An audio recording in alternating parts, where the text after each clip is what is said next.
Hello, नमस्कार दोस्तों। तो दोस्तों कैसे हैं आप लोग? आशा करते हैं आप लोग अच्छे होंगे। तो दोस्तों यदि आपने भी सीटेट का एग्ज़ाम फॉर्म भर दिया है, तो बहुत अच्छी बात है, आप तैयारी में लग जाइए क्योंकि आपका 21 जनवरी को एग्ज़ाम है। 21 जनवरी 2024 को एग्ज़ाम है, तो आप तैयारी में लग जाएँ। तो इसी के आपकी सुविधा के लिए दोस्तों हम आपके लिए जो वीडियो लेकर के आए हैं, वो 2018 का लेवल 2 का एग्ज़ाम पेपर लेकर आए हैं, जो कि कंडक्ट हुआ था 2018 में। बात कर लें कि इसमें किस तरह से पूछे गए थे क्वेश्चन और आपके लिए कैसे हेल्पफुल होंगे, तो इन पर थोड़ी परिचर्चा हम करेंगे। तो दोस्तों बात कर लें, सबसे पहले ये जो पोर्शन है या ये जो सब्जेक्ट है, ये है सीडीपी का। और सीडीपी में कुछ ऐसे क्वेश्चन पूछे जाते हैं, ये है आपका सीडीपी। जो क्वेश्चन पूछे जाते हैं वो आपके सामने है। तो पहला क्वेश्चन ले लेते हैं दोस्तों। पहले क्वेश्चन में लिखा है कि यहाँ पे देखिए, जो है सीटेट की जो भाषा होती है ना दोस्तों, हिंदी, इसे समझना बड़ा ही थोड़ा जटिल काम हो जाता है। इसकी सिर्फ यदि हमें भाषा आसानी से समझ आ जाए, यानी आसान शब्दों में समझ आ जाए, तो हम बड़ी आसानी से क्वेश्चन को पकड़ पाते हैं। बट इसका क्या होता है दोस्तों, हिंदी भाषा थोड़ी टफ होती है।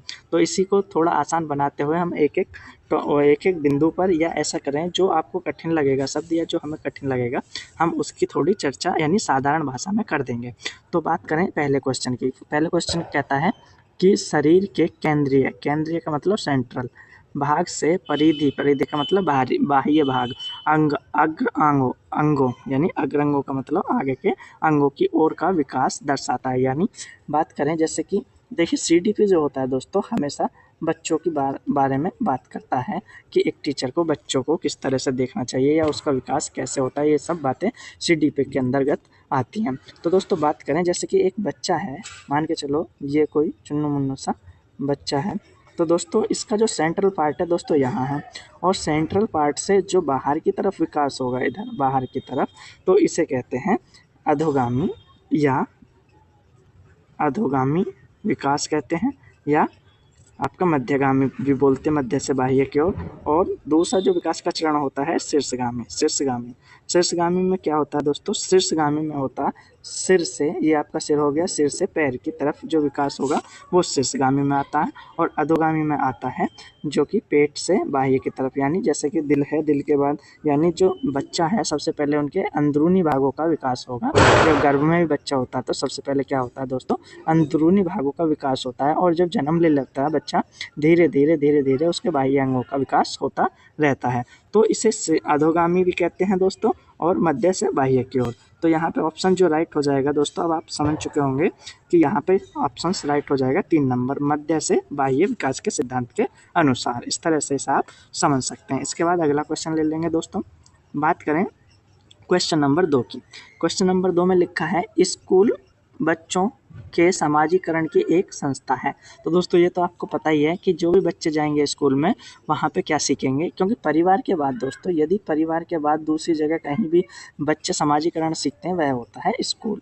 वो क्या होता है, स्कूल। और स्कूल किसके लिए होता है दोस्तों, अध्यापक के लिए। यहाँ पर बात कभी नहीं की गई है कि स्कूल अध्यापक के लिए होता है। यहाँ पे देखिए, जो सीडीपी में है या जो भी आपके पॉलिसीज़ हैं उसमें बच्चे को प्रमुख माना गया है। तो यहाँ पे इसी आंसर के आधार पर, इसी बात के आधार पर आंसर भी 1 नंबर आपका राइट हो जाएगा कि प्रमुख स्थान स्कूली बच्चों का होता है। यानी कि जो स्कूल में समाजीकरण सीखते हैं उसका स्थान भी बच्चों के स्कूल यानी स्कूली बच्चों का ही होता है। इसके बाद अगला क्वेश्चन लेंगे दोस्तों। इसमें लिखा है जब आप एक शिक्षक समूह से जुड़ जाते हैं, किससे जुड़ जाते हैं, शिक्षक समूह से जुड़ जाते हैं, और अपने समूह के अन्य लोगों की तरह पोशाक धारण करने लगते हैं, तो आप किस बात का प्रदर्शन करते हैं। तो दोस्तों बात करें कि आप किस तरह का प्रदर्शन करेंगे। पहले जो आपके लिखा है ऑप्शंस में, ये लिखा है समूह की पहचान का, समूह की आज्ञाकारिता का, समूह के निर्देशन का, और समूह की अनुरूपता का। तो दोस्तों समूह की आज्ञाकारिता और निर्देशन, तो इसमें क्या हो गया कि इसमें किसी के द्वारा ऑर्डर दिया जा रहा है, तो ये ऑप्शंस तो आपके कट जाते हैं। अब दोनों में फाइट है, समूह की पहचान का और समूह की अनुरूपता का। तो सबसे पहले दोस्तों यहाँ पे अनुरूपता का मतलब हम समझें, तो अनुरूपता का मतलब ये होता है कि किसी के अनुरूप ढाल लेना, यानी किसी के देख करके उसके अनुरूप कार्य करना। तो दोस्तों मान के चलो कि आप स्कूल में जाते हैं, स्कूल में कोड वर्ड मिल जाता है ड्रेस का, यानी आपको इस तरह के कपड़े पहनने हैं या इस कलर के कपड़े पहनने हैं, या ऐसे कहें कि आपको हमेशा जूते पहनने हैं, टाई लगानी है, या ऐसे कहें आपको शर्ट को दाब के रहना। तो वो क्या होगा कि अनुरूपता का यहाँ पर आंसर सही आंसर हो जाएगा। इसके बाद आगे बात करें, आगे 4 नंबर है, लिखा है दोस्तों कि किसी वस्तु के स्थायित्व की अवधारणा पियाजे के विकास के डैश किस चरण में प्राप्त होती है। तो दोस्तों ये जो है एकदम फैक्ट वाला क्वेश्चन है। तो इसकी बात करें तो जो हमारे जीन पियाजे साहब थे, इन्होंने संज्ञानात्मक विकास का सिद्धांत दिया था। तो इन्होंने देखिए बच्चे की 4 स्टेज बताई थी, जो कि शायद यहाँ क्रम से भी लिखी हुई हैं। पहली लिखी है संवेदनात्मक, जो 0 से 2 वर्ष होती है। पूर्व परिचालन या संक्रियात्मक बोलते हैं इसे, तो ये 2 से आपकी 7 वर्ष होती है। मूर्त होती है 7 से 11 वर्ष और औपचारिक होती है 11 से आगे की एज जो होती है। ये 4 चरणों में जीन पियाजे बांटते हैं। बात करें कि वस्तु स्थायित्व क्या होता है, सबसे पहले आप वस्तु स्थायित्व को समझ लेंगे तो आप इसका आंसर आसानी से दे पाएंगे। तो वस्तु स्थायित्व का जैसे बात करें, वस्तु स्थायित्व का मतलब होता है कि दोस्तों जैसे कि कोई वस्तु होती है बच्चे के सामने, जैसे कि मान के चलो ये एक खिलौना था, ये बच्चा था और इसके सामने एक उसका कोई खिलौना था। मान के चलो ये बच्चा इस खिलौने से खेल रहा था, तभी क्या होता है कि कोई बड़ा व्यक्ति आकर के, चाचा या उसका भाई या उसकी बहन आकर के या उसकी मम्मी आकर के क्या करती है कि इस खिलौना को लेकर के उसे छिपा देती है। बट क्या होता है, थोड़ी देर बाद बच्चा क्या होता है कि उस खिलौने को ढूंढने लगता है और क्या करने लगता है, वो रोने लगता है। या ऐसे बात करें, यदि वो हाथ में छिपा के, हाथ से छीनकर, कोई बड़ा आदमी उससे खिलौना हाथ से छीनकर पीछे छुपाता है, तो बच्चा क्या करता है, धीरे धीरे घूम करके पीछे ही चला जाता है, क्योंकि उसको पता होती है कि वस्तु गायब नहीं हुई है, बल्कि वस्तु क्या है, कहीं पे छिपी हुई है। यानी उसको ये पता होता है कि वस्तु का कोई अस्तित्व है और वस्तु अभी भी बनी हुई है। तो दोस्तों ये जो आएगी हमारी संवेदी गामक अवस्था में आएगी। बात करें तो आपको संवेदी गामक थोड़ी सी अटपटी लग रही होगी कि 0 से और 2 वर्ष का बच्चा ऐसा क्यों जान पाएगा। तो दोस्तों आपको बता रहा हूँ, यहाँ पे देखिए कोई भी स्टेज होती है, एकदम फैक्ट इसमें ये बात होती है कि एकदम की इसी एज में आने के बाद एकदम की वही लक्षण जाहिर नहीं होते। एज में जैसे जैसे धीरे धीरे आगे बढ़ता है तो वो लक्षण तब जाहिर होते हैं, प्रकट होते हैं। बात करें 0 से 2 की, मतलब ये मान के चलें जो 1.5 वर्ष का बच्चा होता है, 1.5 से 2 वर्ष का जो बच्चा होता है उसमें ये गुण आएंगे, ना कि 0 में। तो आप समझ गए होंगे, तो इसका आंसर ये हो जाएगा संवेदी गामक अवस्था। इसके बाद आगे बात करें, लिखा है क्वेश्चन नंबर 5 पर कि व्यक्तिगत शिक्षा कार्यक्रम की योजना डैश के संदर्भ में बनाई जाती है। व्यक्तिगत का मतलब है दोस्तों इंडिविजुअल का मतलब है कि एक व्यक्ति के लिए एक कार्यक्रम बनाना। तो ये देखिए सबसे पहले तो आपको बता दें कि यहाँ पे जितनी भी शिक्षा के बारे में बात हुई है, बच्चों को सेंट्रेड मान के यहाँ पे बात होती है। जो NEP वगैरह में सब में जितनी पॉलिसी है सरकार की, उसमें क्या कहा गया है कि बच्चे को केंद्र मानिए शिक्षा के लिए। तो यहाँ पर आंसर भी आपका हो जाएगा बाल केंद्रित शिक्षा कार्यक्रम। इसके बाद नेक्स्ट है, लिखा है कि डैश महीनों की आयु के बीच अधिकांश बच्चे शब्दों को मिलाकर छोटे छोटे वाक्य बोलना शुरू कर देते हैं। मान के चलो 2-2 शब्द के, है ना, 3-3 शब्द के, समथिंग इतने वर्णों के जो है शब्दों के सेंटेंस मिलाकर बोलते हैं। तो दोस्तों बड़ा ही कन्फ्यूजन वाला यहाँ पे पॉइंट आ जाएगा। ज़्यादातर इसमें क्या होगा कि 12 से 18 वर्ष लगाते हैं लोग बाग। बट क्या होता है, 12 से 18 वर्ष यानी 1 से 1.5 साल के अंतर्गत एक वर्ड वाले, जैसे चा, पा, मा, इस तरह के शब्द बच्चा बोलता है। जबकि 18 से जब महीने से ऊपर जब जाता है, तो दोस्तों ये जो कैलकुलेशन है ना, ये आप एज में ना ले करके, यानी वर्षों में ना ले करके, ये मंथ में है दोस्तों, कभी आप कंफ्यूज हो जाएं। तो ये है मंथ में। 18 से 24 का महीने का जो बच्चा होता है वो 2-2 वर्णों के शब्द बोलने शुरू कर देता है। तो यहाँ आंसर हो जाएगा 2 नंबर। सॉरी दोस्तों। इसके बाद आगे बात करें 7 नंबर पर। यहाँ पे लिखा है कि बुद्धि लब्धि या IQ की अवधारणा दी थी। तो बुद्धि लब्धि या IQ की अवधारणा की बात करें तो दोस्तों ये आपकी, 1 मिनट दोस्तों, दोस्तों ये क्वेश्चन नंबर आ जाता है आपके सामने, क्वेश्चन नंबर 7। लिखा है बुद्धि लब्धि या IQ की अवधारणा दी गई थी, यानी किसके द्वारा दी गई थी। तो ये बुद्धि से जो आपका इसमें चैप्टर है बुद्धि, उससे रिलेटेड आपका ये क्वेश्चन है। तो सबसे पहले देखिए दोस्तों, जो ऑप्शंस दे रखे हैं ना, जैसे कि गाल्टन है, बिने है, स्टर्न है या टर्मन है, ये सब क्या है, बुद्धि से ही रिलेटेड है। बट आपको ये देखिए 4 तरह के से क्वेश्चन पूछा जा सकता है। तो आपको ध्यान रखना है कि कौन सा क्वेश्चन कब पूछा जाएगा। बात कर लें कि सबसे पहले बुद्धि शब्द की जो प्रयोग किया था, बुद्धि शब्द को, यानी बुद्धि शब्द को जो प्रयोग किया था वो फ्रांसीसी डाल्टन ने किया था। बट ये आंसर नहीं है दोस्तों, मैं आपको बता रहा हूँ। तो दोस्तों बिने की बात करें तो बिने ने क्या किया था, बुद्धि परीक्षण, सर्वप्रथम इन्होंने किया था बुद्धि का परीक्षण। तो ये आंसर ये भी नहीं है। और नंबर 3 पर आ रहा है, देखिए आता है यहाँ पे स्टर्न। स्टर्न ने क्या दिया था, आईक्यू की अवधारणा दी थी, आईक्यू की अवधारणा दी थी। अगर ऑप्शंस की बात करें तो हमारा 3 नंबर ऑप्शन यहाँ पर ठीक हो जाएगा, 3 नंबर। बट अब 4 नंबर पर भी हम बात कर लेंगे कि ये जो है बुद्धि से किस प्रकार से रिलेटेड थे। तो टर्मन टर्मन, ये जो टर्मन थे इन्होंने सूत्र दिया था, बुद्धि लुब्धि का सूत्र दिया था। सूत्र क्या था, यानी कि IQ बराबर MA/CA इंटू 100, यानी ये मेंटली स्टेज और ये वास्तविक स्टेज, इस तरह से बात कर सकते हैं, और इंटू 100। तो ये बुद्धि लब्धि का सूत्र देकर टर्मन ने यहाँ पे जो है बुद्धि लब्धि यानी IQ का सूत्र दिया था। तो दोस्तों ये चारों इस तरह से बुद्धि से रिलेटेड थे, इस वजह से हमने आपको बता दिया क्या, ताकि आगे कोई क्वेश्चन इस तरह से पूछा जाए आप सभी का आंसर लगा सकें। इसके बाद आगे बात करेंगे 8 नंबर पर। लिखा है कि सृजनात्मकता, देखिए सृजनात्मक का मतलब होता है क्रिएटिविटी, यानी जैसे ही बच्चा मान के चलें कि अपने आप से ही नई नई सोच विकसित करता है, नई नई क्या है धारणा विकसित करता है, उसे कहते हैं सृजनात्मकता। डैश की अवधारणा से संबंधित माना जाता है, द्रव्यबौद्धिकता ये नहीं होगा, रवादार बौद्धिकता ये नहीं होगा, और अभिसरित सोच ये भी नहीं होगा, ये होगा विविध सोच। यानी जैसे हमने अभी आपको बताया कि अलग अलग तरीके से सोचना क्या होता है, सृजनात्मकता होती है। इंग्लिश में अगर आप देखें यहाँ पे लिखा है क्रिएटिविटी, जो आसानी से समझ में आता, और विविध सोच का मतलब होगा अलग अलग प्रकार की सोच करके तभी सृजनात्मकता बनती है। इसके बाद आगे बात करें, नंबर 9 लिखें है, यहाँ पे लिखा है कि किसी भाषा के स्वीकृत ध्वनि संयोजनों को इसके डैश नियमों के अंतर्गत बताया जाता है। देखिए यहाँ पे बात किसकी गई है, ध्वनि संयोजनों, संयोजनों का मतलब यहाँ पे इंग्लिश में आसानी से समझ सकते हैं साउंड, है ना।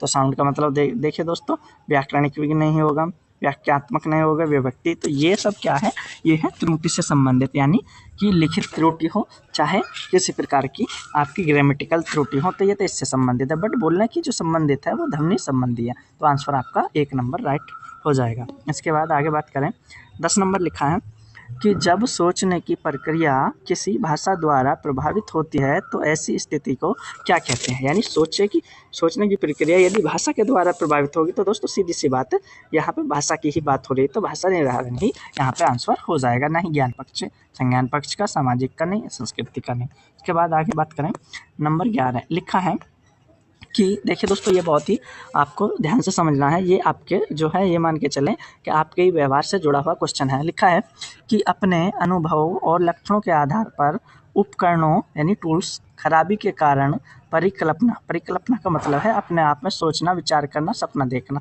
का परीक्षण कर रवि उपकरणों की मरम्मत करता है, तो ये किस बात का उपयोग करता है।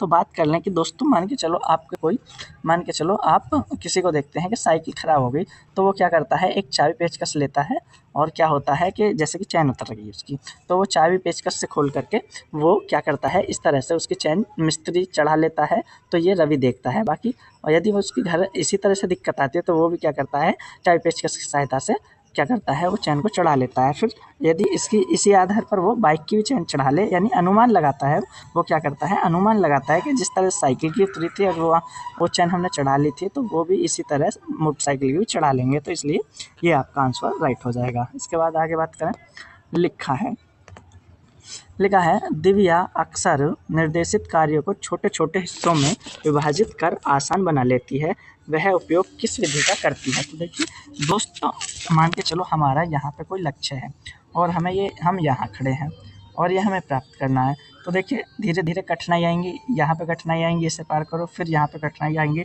इसे पार करो, तब जाके हम टीचर पर पहुँचेंगे। जैसे कि यदि आपका ही सपना है एक टीचर बनना, तो सबसे पहले आपको क्या करना होगा, BTC या B.Ed, एक आपका टारगेट पूरा हुआ, फिर करनी होगी CTET पास, दूसरा टारगेट पूरा हुआ, फिर करना होगा सुपर टेट वगैरह जो भी आपका एग्ज़ाम कराया जाता है। तो ये इस तरह से टुकड़ों में बांटना, यानी उप लक्ष्य, यानी उप का मतलब अलग अलग और लक्ष्य का मतलब देखिए उप लगा करके छोटा हो जाता है, लक्ष्य यानी टुकड़ों में बांटना। यहाँ पे सब गोल, यहाँ पे अच्छा समझ आएगा दोस्तों, सब गोल विश्लेषण विधि, ये आंसर आपका सही हो जाएगा।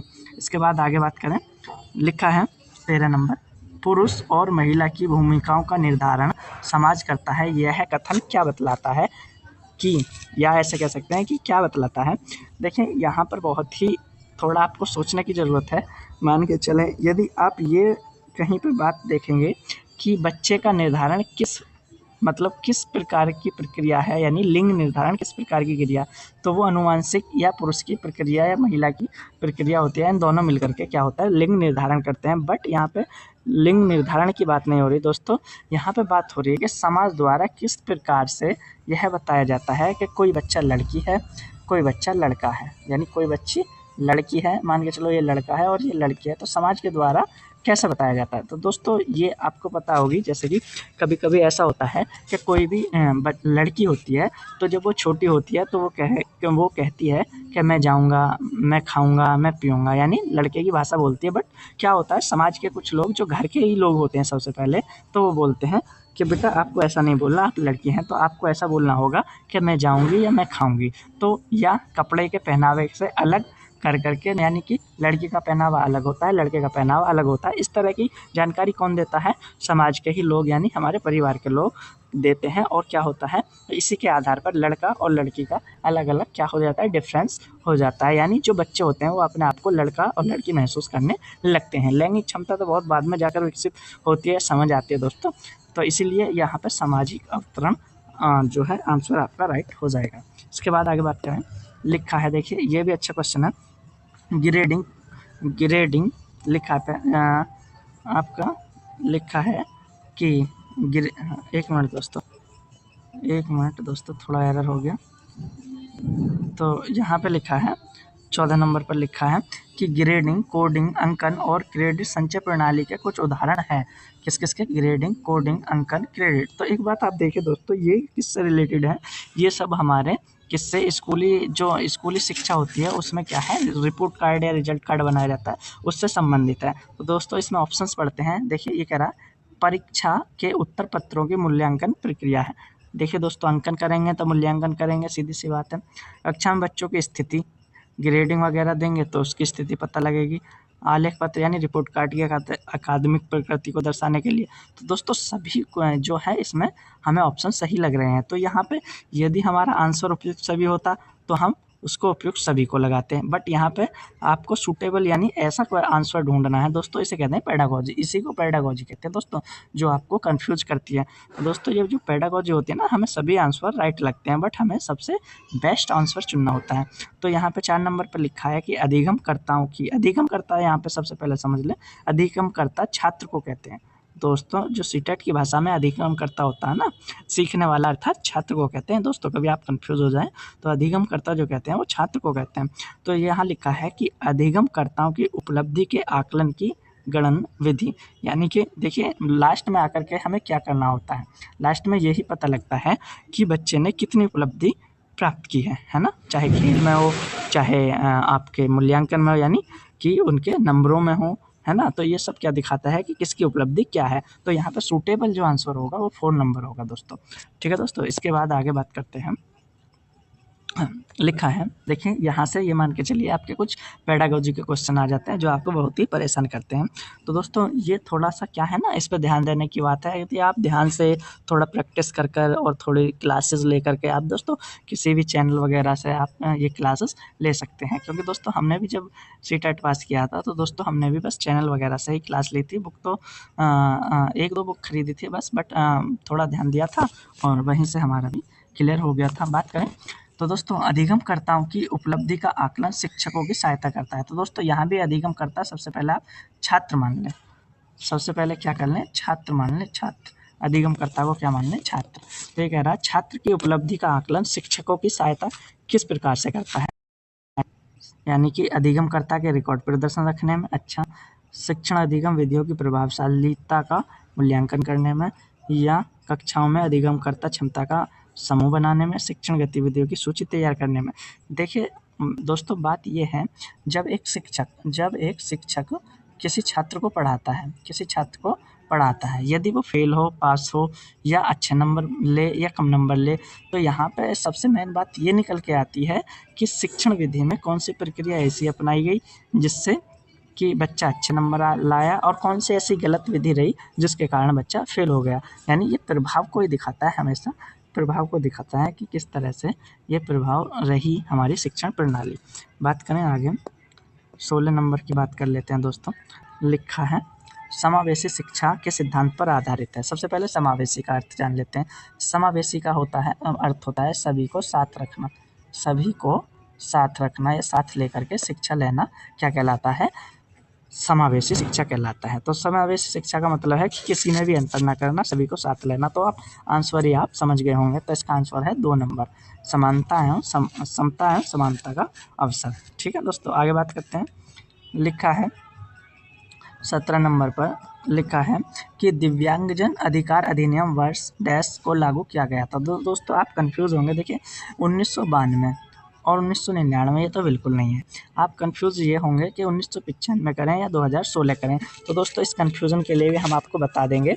तो दोस्तों यदि आपको सीधा सीधा ये पूछा जाए कि इसे शॉर्ट में कहते हैं PWD यानी पर्सन विद डिसेबिलिटीज़, तो यदि ये शब्द दे के पूछे तो ऑप्शन आ जाएगा 1995। बट यहाँ पे ये लगा के पूछे RPWD यानी राइट, यहाँ पे लिखा था इंग्लिश में लिखा है, यहाँ आसानी से समझ सकते हो, right of person with disabilities. तो ये आ जाएगा आपका 2016, यहाँ पे आ जाएगा 2016। और यहाँ पर क्या पूछा गया है? RPW ही पूछा गया है दोस्तों। इसमें लगभग जब ये PWD के फॉर्म में था ये अधिनियम तो 7 इसमें डिसेबिलिटी थी, और जो RPWD में आ गया तो ये 21 डिसेबिलिटी इसमें होगी। तो यहाँ पे 21 हो गई थी। तो इसमें यहाँ पे आंसर आपका जो है 2016 हो जाएगा। इसके बाद 18 नंबर देखते हैं। लिखा है कि व्यक्तिगत विविधता का मतलब अलग अलग क्षमता वाले बच्चों को पढ़ाने के लिए ऐसे विद्यालय होने चाहिए जहां शिक्षक कैसे होने चाहिए। तो बात कर लेते हैं कि शिक्षक कैसे कैसे होने चाहिए। लिखा है व्यक्तिगत विविधताओं के आधार पर वर्गीकृत कई कक्षाओं के विभिन्न वर्गों में पढ़ा सके। तो दोस्तों इस पर थोड़ा ध्यान देना होता है क्योंकि ये पेडागोजिकल क्वेश्चन होते हैं, सभी हमें एक जैसे लगते हैं और सभी सही लगते हैं, लेकिन यहाँ पे चुनना क्या होता है? सबसे सूटेबल। छोड़ते हैं दोस्तों इसे अभी। लिखा है विविध अधिगम आवश्यकताओं के अनुसार विभिन्न शिक्षण अधिगम प्रविधियों यानी विधियों का प्रयोग करने में प्रशिक्षित हो।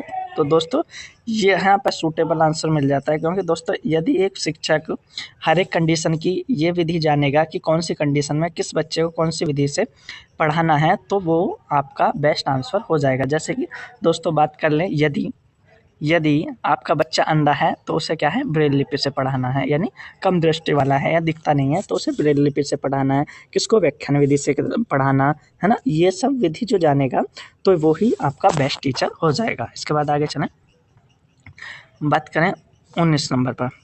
तो दोस्तों बात कर लेते हैं निःशुल्क एवं अनिवार्य बाल शिक्षा अधिकार अधिनियम 2009 दिव्यांग बच्चों की निःशुल्क शिक्षा के अधिकारों को सुनिश्चित कर दिया है। तो सबसे पहले हम बात करें तो दोस्तों शिक्षा का जो अधिकार था वो आपका देखिए 2 तरीके से बटा हुआ है। मान के चलो ये आपका 2 तरीके से बटा गया है। एक तो सामान्य बच्चों के लिए और दूसरे दिव्यांग बच्चों के लिए बटा हुआ है। तो बात कर लें यदि सामान्य की पूछी जाए, ये सामान्य की एज कितनी है? तो दोस्तों वो है 6 से 14 वर्ष। बट यहाँ पे दिव्यांगन की जन की पूछी है तो यहाँ पे 6 से 18 वर्ष हो जाएगी। कितना हो जाएगी? 6 से 18 वर्ष राइट आंसर। इसके बाद 20 नंबर पर लिखा है दोस्तों, लिखा है कि विविध अधिगमकर्ताओं या छात्र से ही लें यानी अलग अलग क्षमता वाले बच्चों के लिए सुगम्य स्वरूपों में शिक्षण अधिगम सामग्रियां प्रदान करने का तात्पर्य डैश से है। यानी जो अलग अलग क्या हैं? विविध वाले जो छात्र हैं यानी अधिक अलग अलग क्षमता वाले जो छात्र हैं उनको सुगम्य यानी सही तरीके से ऐसी शिक्षण प्रणाली या सामग्री प्रदान की जाए जो सभी के लिए अर्थपूर्ण हो या अच्छी हो।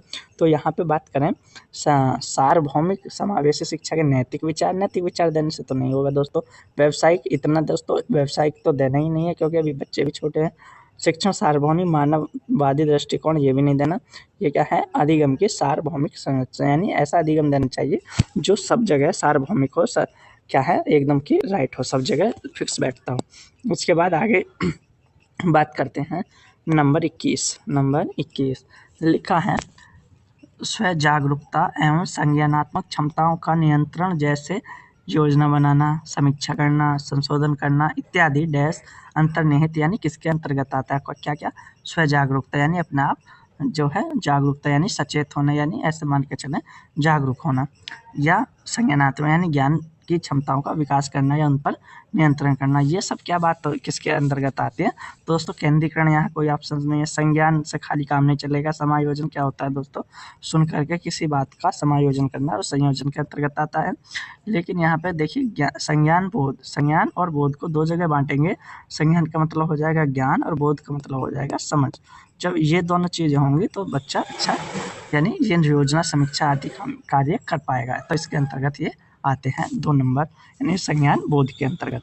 दोस्तों जैसे यदि आप नए हैं ना, पहली बार यदि आप वीडियो देख रहे हैं, क्वेश्चन देख रहे हैं, तो आपको ना थोड़ा अभी समझ कम आएगा दोस्तों। जैसे-जैसे आप प्रैक्टिस करेंगे या क्लासेस लेंगे दोस्तों, आपको समझ आने लगेगा। बात करें, जब बच्चे प्राप्त की गई सूचनाओं की व्याख्या करने के लिए अपने अनुभवों के आधार पर सोचते हैं डैश, तो उसे क्या कहा जाता है? यानी बच्चे क्या है, बच्चों को एक सूचना दे दी, सामने कोई समस्या रख दी, है ना? मान के चलो कि सामने एक बोतल रख दी, तो दोस्तों मान के चलो एक बोतल रख दी कि हमने मान के चलो एक गिलास में पानी रख दिया और हम ये बोले कि दोस्तों यदि इस गिलास के पानी को यदि हम थाली में पलटें तो क्या होगा? क्या इसके वज़न में कमी आएगी या उतना ही रहेगा? तो वो सामने दिखेगी, यानी वो क्या है, सामने दिखेगी। और सामने को कहते हैं मूर्त सोच, यानी सामने देख करके जो सोच करेगा वो कहलाएगी मूर्त, क्योंकि यहाँ पे क्या है, समस्या हमने सामने दी हुई है। और यदि समस्या ना दी हो तो उसे कहते हैं मूर्त सोच, यानी समस्या सामने ना दी गई हो, मतलब मन ही मन में सोचने के लिए बोले तो उसे कहते हैं अमूर्त सोच, यानी बिना देखे। तो ये जो आती है, ये जो कंडीशन आ रही है 7 से 11 वर्ष के बच्चों में आती है। उसके बाद आगे बात कर लें, सॉरी दोस्तों, 11 से ऊपर वाले बच्चों में आते हैं, 11 से ऊपर अधिक अमूर्त। ठीक है दोस्तों, 4 चरण होते हैं जो कि। इसके बाद आगे बात कर लेते हैं। तो बात करें, आगे लिखा है अधिगमकर्ताओं के व्यक्तिगत क्षमता के आधार पर उनकी कठिनाइयों के विभिन्न स्तरों को ध्यान में रखते हुए पढ़ाने की विधि को डैश कहा जाता है। यानी क्या है कि उनकी व्यक्तिगत, अधिगमकर्ता वही आप बात समझ लीजिए। अधिगमकर्ता का मतलब होता है छात्र, और छात्र की व्यक्तिगत क्षमता यानी अलग-अलग क्षमता को ध्यान में रखेंगे तो आपको क्या करेंगे, वो विभेदी अनुदेशन, डिफरेंट अनुदेशन।